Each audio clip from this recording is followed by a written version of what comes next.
Alrighty, it looks like the attendee list has leveled off. Once again, I'm Ken Kibler, Director of Training and Client Business Support for eTruckBiz. We will be doing the weekly business update today. Jeff is on assignment again, so it will be Carrie, Bob, Becca, and myself as we get going with this week's update. So I want to thank everybody for joining us. And as always, remember, eTruckBiz is not endorsed by FedEx. And as promised, Becca has a couple of announcements for us. Thank you very much. So for those of you that may be new here, I just wanted to let you know that eTruckBiz offers business services, consulting, and then software as well. This is to help FedEx service providers become successful, independent business owners. So as you may know, Network 2.0 is not optional and is already here. The integration is happening now. We have contractors that are inheriting express volume, routes, and complexity all at once. And a lot of them are still using tools that may not be the best option to take on Network 2.0. So the new reality is that there's going to be new dispatch types. We have the tighter service standards and then mounting financial pressure, the widening gap. The distance between what 2.0 demands and what most contractors are equipped to handle is growing fast. And this is leading us to the only question, not whether to adapt, but whether you have the right system to do it profitably. So what Network 2.0 actually demands from a contractor? There's going to be more routes and dispatch complexity. This is going to, with the AVP, the part-time shifts and extended windows that require tighter scheduling and smarter dispatch strategy than ever before. We have the tighter performance metrics. This is less margin for operational error. Driver management pressure, so you'll have more hiring, more training, more turnover exposure, and compliance demands that require real expertise, not guesswork. And then, of course, your financial complexity as well. You want visibility at the dispatch level. So the business growth and support system built for this moment, eTruckBiz offers that financial management, HR, and driver support, operation consulting, negotiation guidance, and growth planning. And an average client of ours, the revenue impact is over 30,000 plus per year. So this is in improved performance and cost control, one system, one team. And what eTruckBiz takes off your plate. So every hour that you're spending on payroll issues, compliance questions, or financial reporting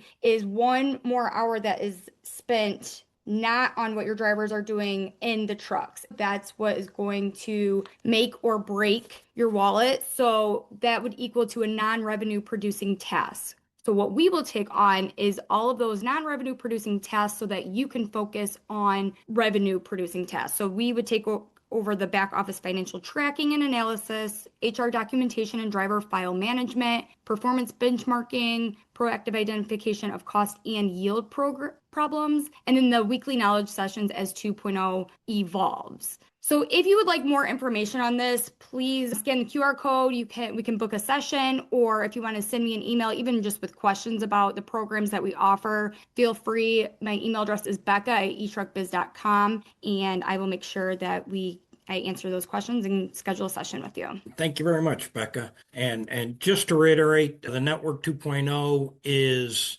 a big change. These contracts are extremely different. The negotiation process is different than anything you had. In fact, I took 2 calls this morning about CSPs wanting help with their negotiation, and these people are not currently customers, but they know that they need some help in that process. So please reach out. Another announcement, if you're in the Atlanta area tomorrow, this is where Jeff and Seneca are on assignment. They'll be at the Holiday Inn Express Atlanta West at 3:30 p.m. That's 850 Crestmark Drive in Lithia Springs, Georgia, 30122. Next week, 512 Washington, Beltsville, Baltimore, 20 New York, Westbury, and Long Island, and then 6-3 down in San Antonio. All right, some news, breaking news. Amazon gets in the full service game. Carrie, did you want to talk about this a little bit more? Yeah, I can introduce this. Whether you have heard the news or not, Amazon has announced they're getting into the full service game. They're going to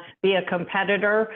now against UPS, FedEx, and they are going to handle not only Amazon purchases, but other deliveries. So that is an interesting thing. What has happened in the stock market, of course, Amazon stocks went up while FedEx and UPS went down, and it's causing a real uproar in the financial market right now. So, the big question is, what will FedEx do to answer this call? So we think they may lean into the power of the brand, the FedEx brand, and also they will emerge as the quality alternative between UPS and Amazon. And what that means for you as contractors is some of the things that were put on the back burner or that FedEx has not stressed recently would be quality, and now you're going to have to take another look at your operation and answer that call also.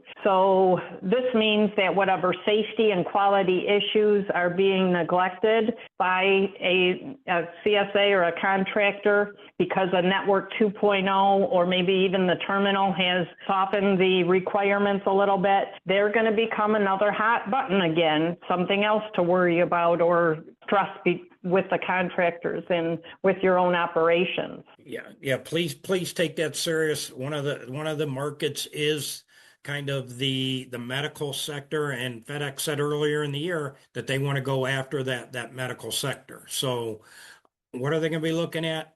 Truck appearance, driver appearance, professionalism, kind of all those things that are measured in your ride scores. So that they've been slowly pushing you that way. They've got to respond to Amazon. So things that may have been ignored in the past, as pointed out, they're going to become hot issues again. Okay. All right. Volume for week 18. There's some smiles here. Pickup stops up almost 2% and well above the trend line. Pickup packages pushing up almost 3%. Once again, well above the trend line. Well, what did that equate to? 3% more delivery stops and over 3% more delivery packages.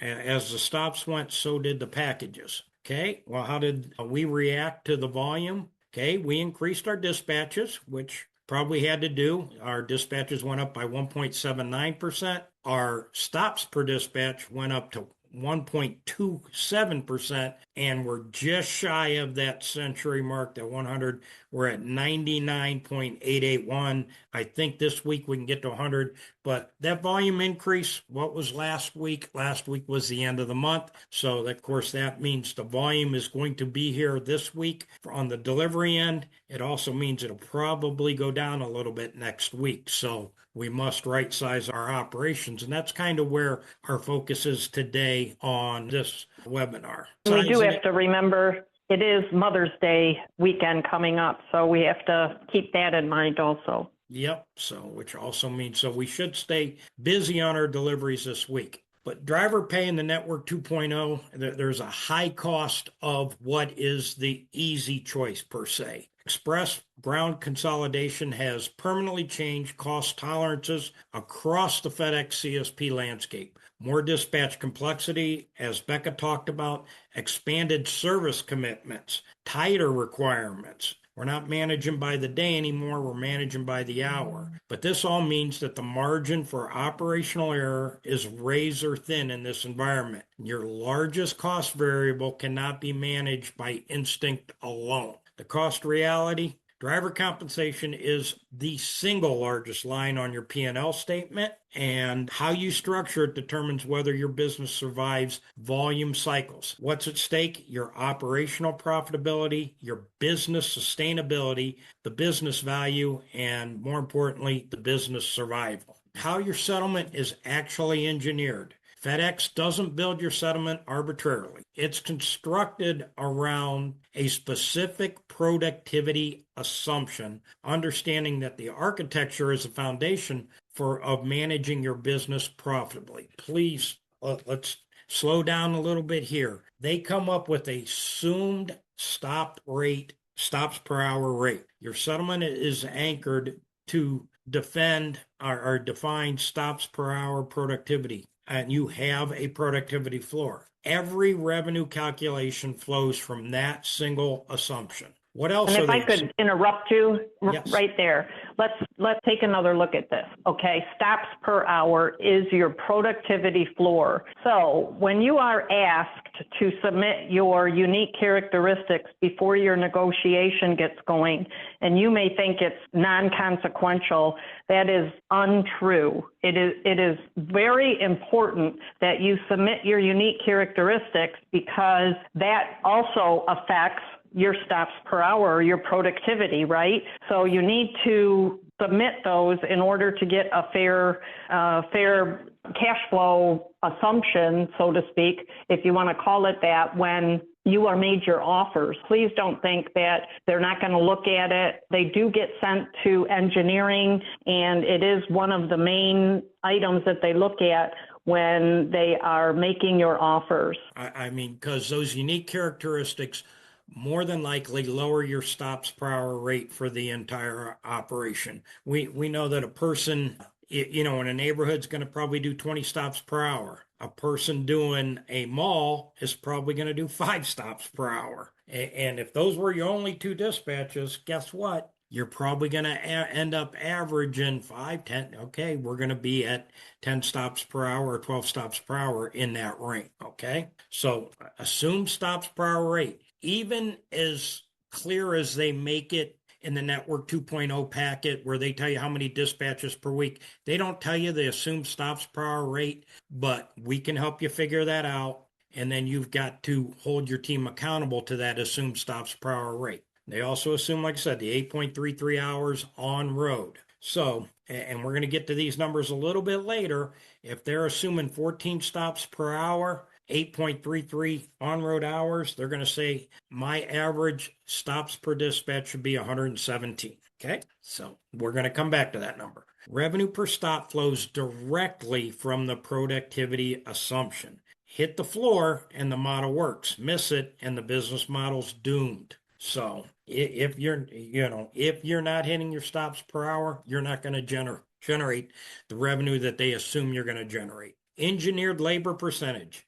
Your target labor cost as a percentage of revenue is also baked into this model. Deviation from the productivity of floor immediately distorts this ratio. And we're going to get into more details of that. Hey, Ken. Yes, sir. Hey, and that's why the observation rides are so important, everybody. You may have somebody that, first for 2 reasons, for that reason and then for training purposes. What's my driver doing? Are they doing the right things? Are they using the correct methods? And are the assumptions right? And that's why the unique characteristics, if you don't turn them in the first time, what are you going to go back on later and say, hey, I had this issue? Well, you never told us. But doing the observation rides, getting your BCs on the van, are they joyful? Does everyone love doing them? No. Is it something that needs to be done? Yes. Absolutely. Can be absolutely the most valuable thing that a BC does. It is an observation ride done right. So most common pay method and why it dominates. Well, of course, that's day pay. A fixed daily wage is used by the majority of FedEx CSPs.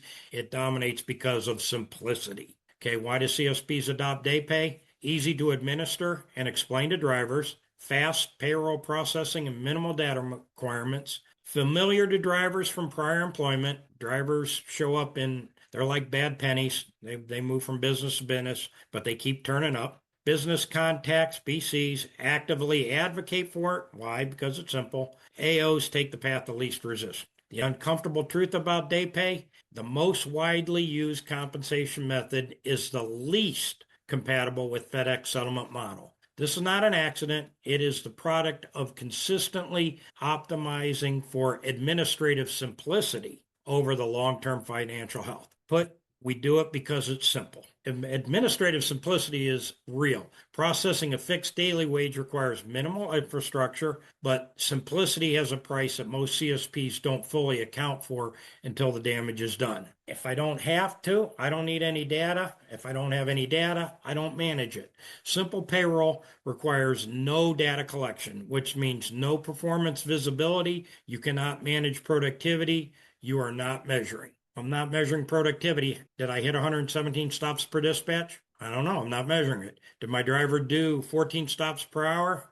I don't know. I don't know how many hours he worked. So if you don't have the data, you're not managing it. Speed creates error risk. Fast payroll processing often means cutting corners on verification. Systemic payroll errors erode driver trust, undermine leadership's credibility over time. Do you know who worked every day? Did you pay a driver for 5 days that only worked 4 days? Did you pay a driver who worked 6 days, only 5 days? So that speed creates risk and distrust among the drivers that their pay is going to be right. Compliance exposure. In worst cases, payroll errors invite Department of Labor scrutiny. Repeated violations can escalate to contract termination, which we all know is a catastrophic outcome for any CSP. The core problem, you can't manage what you don't measure. A compensation system that requires no data produces no data and leaves you blind on the performance gaps that drive your financial failure. The fixed income floor problem.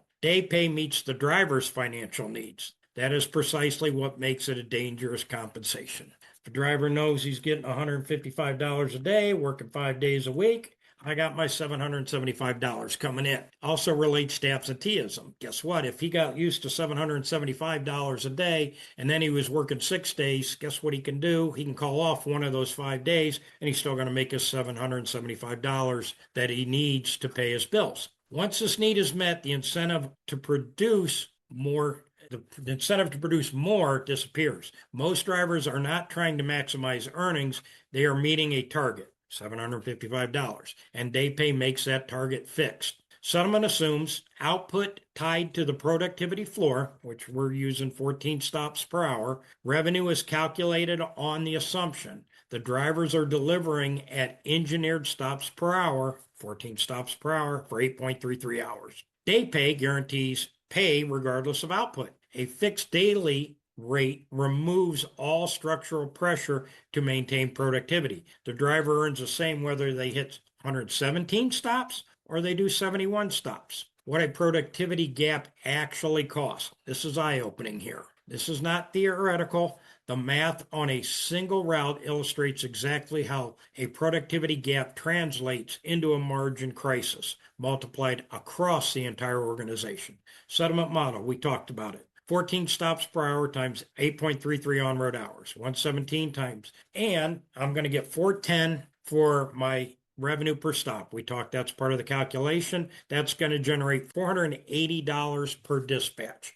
FedEx bakes this in. They have a revenue per dispatch goal because they actually have what your cost per dispatch should be. Okay? So in this case, I'm going to pay $155 divided by revenue of 480. That means my labor rate's 32%. Well, my driver only goes out and does 11 stops per hour and is only on the road 6.5 hours. All of a sudden, he only does 71 stops. Guess what? We're still going to pay that driver $155. Well, now that $155 is going to be divided by 291. Where'd 291 come from? 71 stops times $4.10 equals $291. So you've got that reduced revenue. Now all of a sudden I'm at 53% labor rate. Annual impact, multiplying that single route gap across 15 drivers over 250 operating days is $170,000, more than $250,000.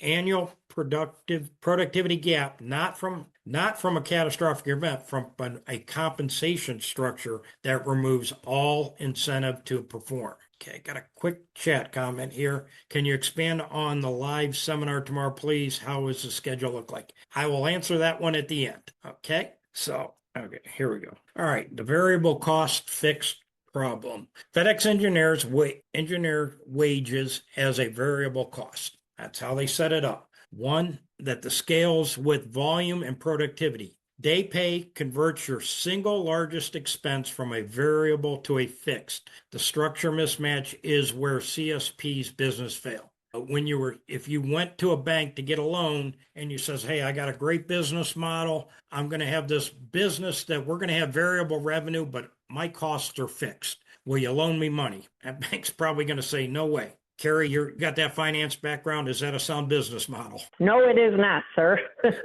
Thank you very much. Bank will laugh you right out the door. They absolutely will. A driver on $155 per day pay with 45 light Monday stops can push your labor percentage past 50% on a single route. Multiply that across your fleet during Q1, post-peak or midsummer volume lulls, and you'll have the operating conditions under what majority of CSP businesses failure. As you can see right here, healthy, very profitable business, labor under 45%. 45 to 50%, you're surviving. The minute you cross over that 50 into that 59%, you're in critical danger. Scenario one, $200 a wage divided by $400 of revenue, 50%. Scenario B, $200 wage with only $340 of revenue, 59%. So said you got to adjust the labor, and you can't adjust your labor when you have a fixed day rate.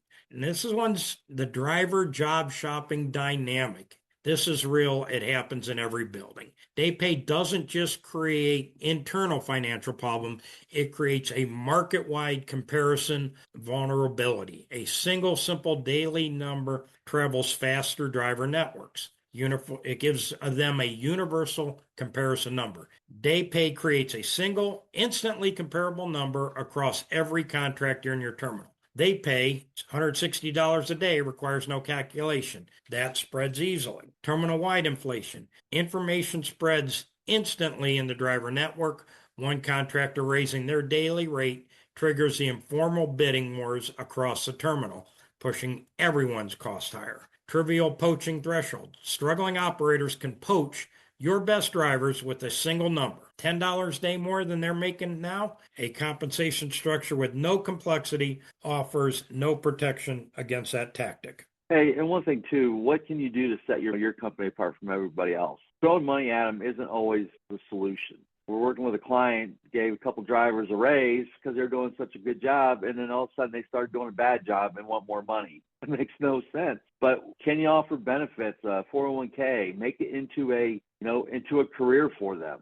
What's that cost? And not everyone's going to take benefits. Not everyone needs it. But for those that do, you know what? Maybe that's your lifesaver to them. Or someone isn't investing any money. They know they need to. Now they can. What can you do to make them be loyal to your company? And we talked a little bit about that last week. Is it a 4-day work week with 410s? Is it using dynamic anchors so you can balance the work days as well, so you don't go from 71 stops one day to 117 stops the next, or for 127 stops. So knowing when they're getting home is a differentiating factor. So day pay creates perverse incentive. Your fastest, most efficient drivers are rewarded for finishing early, not for delivering more. And most CSPs have never run the math to see what they're actually paying. I said, do you really want to pay these guys $30 an hour? I'm not doing that. Well, this is exactly what was happening. A driver who completed an 8-hour route in 5.5 hours earns the equivalent of $28 per hour while delivering fewer stops than the route was designed for. Many CSPs are unknowingly paying top drivers at rates that rival or exceed UPS Teamster scale without the production to justify it. The comparison should concern you. UPS drivers, $42 an hour, 4+ hours of verified full route production. When I was 20-year-old snot-nosed little guy, I was a part-time preload supervisor at UPS. We were responsible for putting 8 hours worth of work on each driver. Why? Because UPS needed those trucks on the road at least 8 hours. Okay? Your paid driver wage, equivalent of $28 to $42 for a driver that's going to work 5.5 hours worth of work. Once again, you're not having that truck on the road for the time that it's needed to generate the revenue that it's needed. Few contractors have ever calculated their effective hourly rate by driver. Fewer still understand why this discrepancy directly threatens their settlement procedure. Find out what your effective rate is. Okay. The hiring and the poaching problem. Day pay simplicity makes a powerful recruiting tool and a self-defeating one as well. The same number that closes new hires quickly also teaches them exactly how to minimize effort from day one. Recruiting moment. You'll earn $155 a day closes the new hires quickly. Simplicity is a legitimate advantage when you make the offer. Poaching conversation. In driver poaching scenarios, the daily rate is often the first and only number discussed. Day pay makes poaching trivial easy. Hey, I'm making $160 a day over here or $155 a day here. Oh, you're going to pay me $175? Okay, I'm coming over, jumping across the belt. Before the first dispatch, the driver is already calculating how to complete a route in minimum hours. The optimization being before the first package is loaded. A fleet-wide culture of get by over produce that becomes a culture. Your best potential performers are being paid to deliver less than they're capable of. What most CSPs don't know about their own payroll. Most contractors estimate their driver rate of pay. They don't calculate it.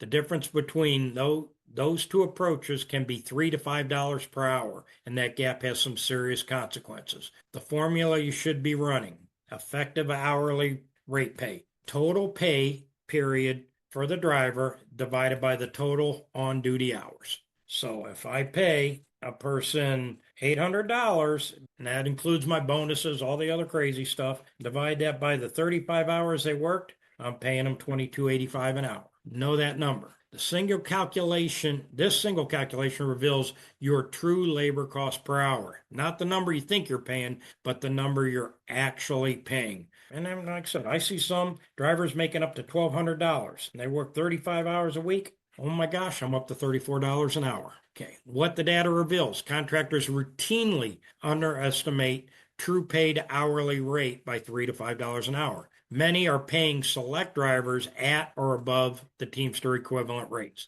The data exists in your payroll system. It has simply never been analyzed. Without this awareness, you cannot manage productivity, retention, or structure effectively. Okay, there's a little 7-step framework here. Moving from instinct-based compensation to financially engineered payroll requires a structured approach. These 7 steps take you from diagnostic clarity to structural design in the right order. First, know your settlement's productivity assumption. Identify the exact stops per hour rate and the on-road hours for your settlement is billed on. This is the financial baseline. If you've had us help you with your negotiations, you'd get an express business review. What is the budgeted stops per hour? If you've got a question, if we haven't helped you, please reach out. I can show you how to get that information. 2, calculate the actual stops per on-road hour. Do you have this data? If not, collecting it is your first operational priority before compensation changes. Got one customer, they're below 10 stops per hour. I can tell you there is no settlement model built below 10 stops per hour. 3, calculate effective hourly wage per driver. Total pay divided by total on-duty hours. Run this for every driver, the real number, not the stated daily rate. Like I said, got to include bonuses, for whatever that bonus might be. Model labor as a percentage of revenue. Targets 45% or below at normal volume. This is your operational health benchmark. Can't state that enough. 45%. Stress test at 70% of peak volume. If your labor percentage exceeds 50% at low volume, then you have a structural problem that growth will not fix. Can't just grow your way to profitability. You have to manage your way to profitability. Design compensation tied to output. Build a pay structure that aligns driver earnings with the productivity expectations embedded in your settlement. Productivity based off of stops per hour. And finally, number 7, build a data infrastructure first.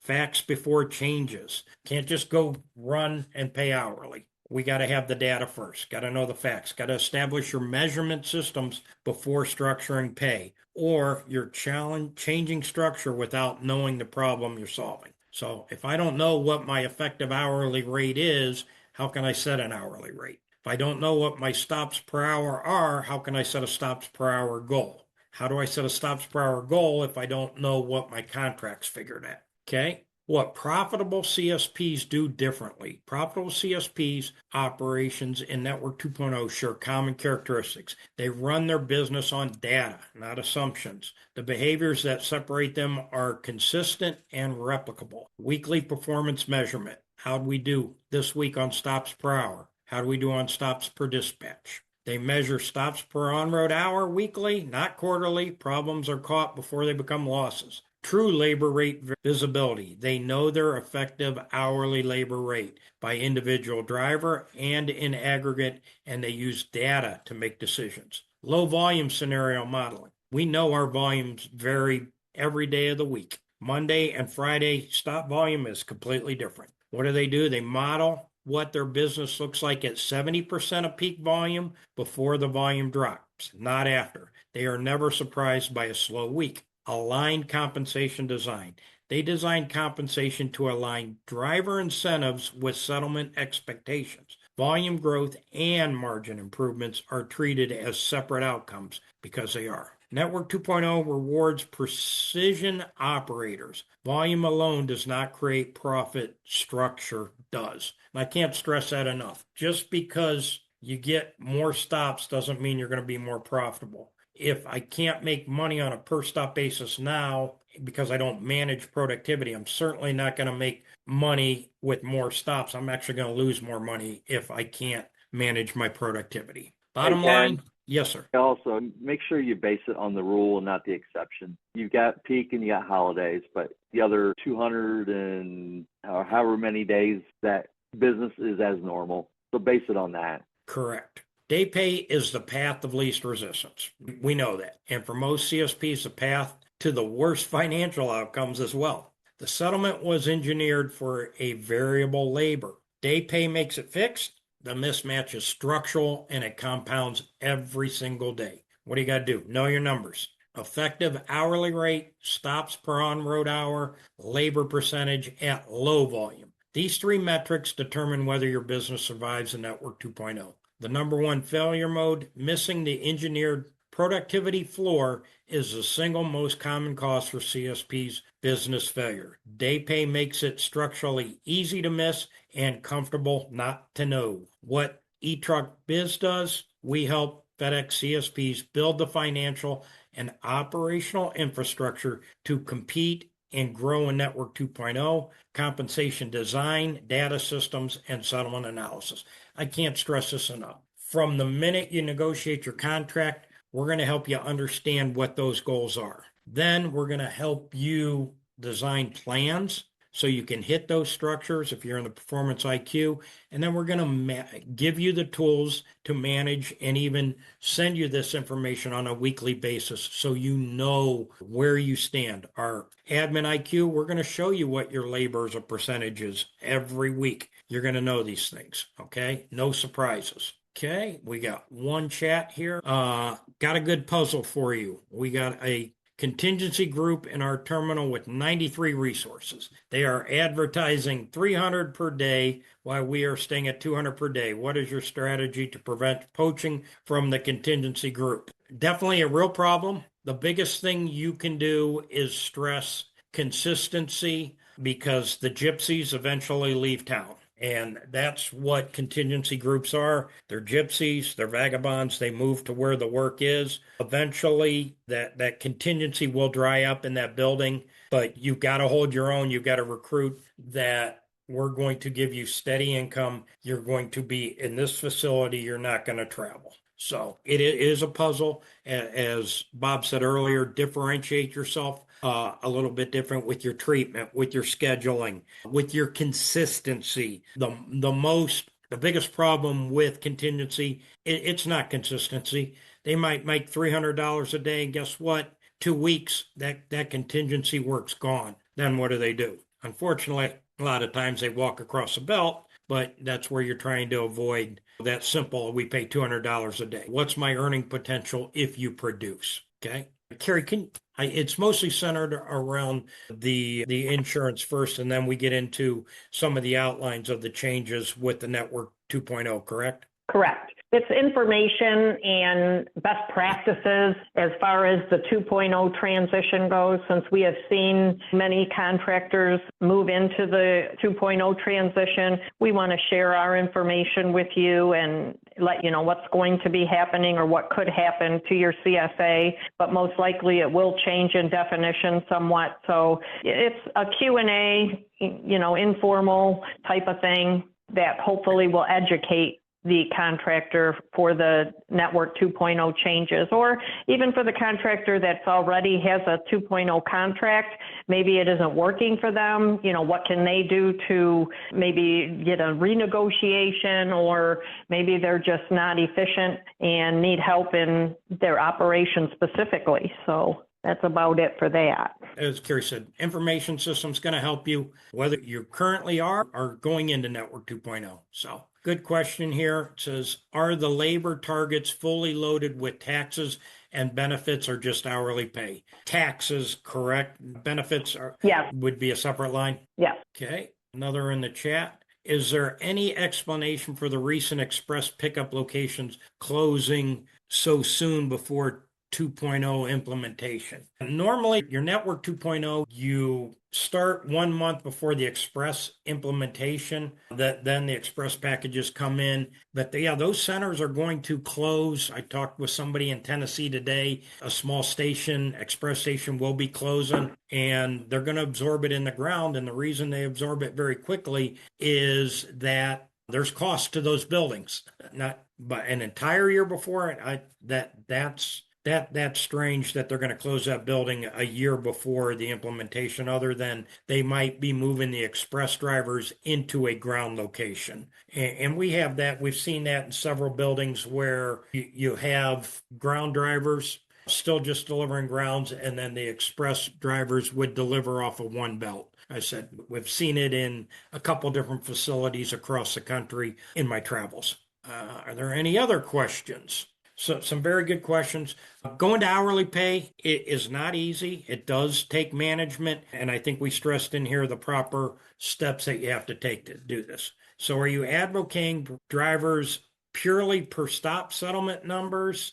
I still don't understand how to motivate drivers paid on an hourly basis not to stretch out their day given the number of stops that they have in the morning. Once again, it's hourly management. They have to perform to maintain their job. If they have a goal of 17 stops per hour, they have to maintain their 17 stops per hour. Now, if they do 19 stops per hour, it's not saying that you can't give them a bonus, but once again, if I've got 14 stops per hour times 8.33, I still have to have 117 stops on that truck. I'm not going to pay that driver anything more for doing less than 117 stops. So your incentive, you can have an incentive program, but that they still have to do a minimum number of stops in the number of hours required. Bob, Mr. DRO? Yes, you can. If you use a single dynamic,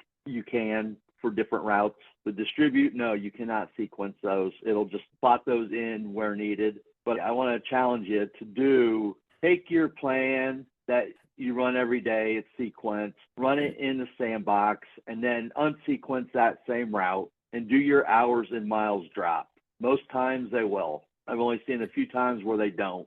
Yeah. The computer, so I've been using, go ahead, Bob. The computer is the FRO. It's set up to reduce stem miles. So when you're driving to and from the terminal, to and from your last stop, there's no money to be made. So it wants to reduce that. So it'll always take you up and out and then bring you back close to where you were. That's why you'll see close to the same area, your 1,000s and your 8,000s. But I really challenge you to go to the sandbox, unsequence all the anchors, and run the same plan. And most times you are going to save miles and time. Okay, yeah. But yes, only single you can use the sequencing. Okay, yeah. It says they've been using the dynamic for almost 2 weeks, and it does make a difference. But the new complaint has been the sequencing that I apparently have lost control on it. And it said only singles, so you recommend no anchors. No, you're going to use anchors. You're just not going to sequence them. You're not going to put a 1, 2, 3, 4, 5, 6. The anchors are important because that anchor should be designed basically as about an hour's worth of work, correct, Bob? Yes, and two, look at your anchors. I'm working with new contractors every day, and the anchors haven't changed in 6 years, 7 years since it started. If you got 80 stops in an anchor, can they do 80 stops in an hour? Nope, most times not. So maybe add some new anchors in, and that way you can divide it up better. I have evaluated many of these businesses looking to buy my first one, and the data I'm seeing suggests a noticeable trend. Mostly all I have looked at are day rate, but most of those paying a higher day rate, often due to higher day rate, these are businesses that tend to experience higher safety ratings rather than lower day rate and constant turnover in experienced drivers. Appears to be a trade-off in some scenarios when paying higher day rates. Higher day rate, higher hourly rate, you should attract a better employee. It doesn't mean you always do. You still have to manage that employee. People that are paying $30 an hour per se don't have turnover, and they manage their employees and they get their results. So it's a lot easier to leave a $12 an hour job than it is a $30 an hour job. So, and some of your experienced people normally are safer. No doubt about it. Majority of drivers have accidents within their first 6 months. A lot of them within the first 6 weeks. So a higher day rate or higher hourly rate can net you better people and can improve retention as well as other benefits and other scheduling benefits. It doesn't guarantee it. You still have to manage it. I appreciate the feedback, Christina, and hopefully that helps with your routing and your planning there. All right. Any other questions? We tackled a very touchy subject, but we feel strongly enough about this that we know it will positively impact your business if you do it right, and it's critical to the long-term success of your business. So that's all we have today. We will be back here next Tuesday talking about more Network 2.0 stuff and hopefully a little bit more about the Amazon venture into the logistics arena. One more comment here. These are recorded and they go on our YouTube channel. So you would be able to see everything on our YouTube channel. Okay, if we don't talk to you guys before next Tuesday, please have a safe and profitable week. Thank you very much.